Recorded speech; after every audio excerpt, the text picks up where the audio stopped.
બાપાની જય. આજની સત્સંગ સભામાં આપ સૌનો ઉમળકાભેર સ્વાગત કરીએ છીએ.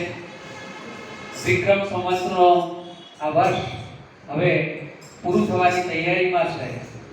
આવતા ગુરુવારે આપણે મળીશું, એટલે કે હવે આવતા સંવતમાં આપણે મળવાના છે, નવા વર્ષમાં મળવાના છે.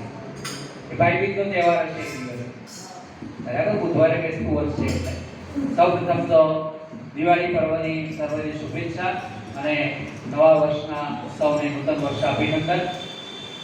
આપણે જ્યારે મળીશું ત્યારે વિશેષ આપણે નૂતન વર્ષ અભિનંદન પાઠવીશું.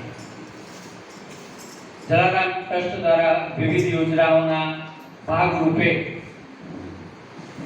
આ વખતે હમણાં પરમ દિવસે એક નાનકડો પ્રવાસ કાઢવામાં આવ્યો હતો.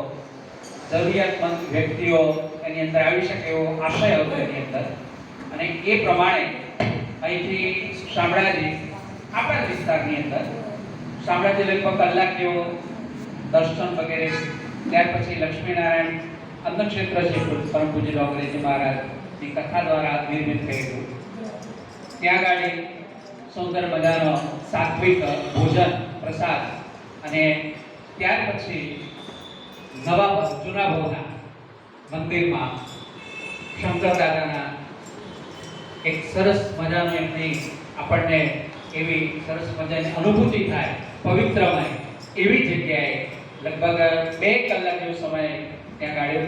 અને ત્યાર પછી ટોરડા સ્વામિનારાયણ ભગવાનનું મંદિર છે, ત્યાં દર્શન કરી અને પછી લગભગ 6:30 મોડાસા પરત આવ્યા.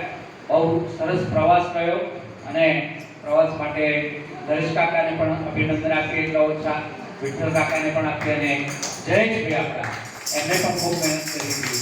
અને નાના મોટા કામમાં આપણા જયંતિભાઈ પ્રજાપતિ વગેરે તો હોય જ, તો આ બધાના સહકારથી ખૂબ સરસ પ્રવાસનું આયોજન થયું. હવે જે બીજો પ્રવાસ છે એ 9/11 છે.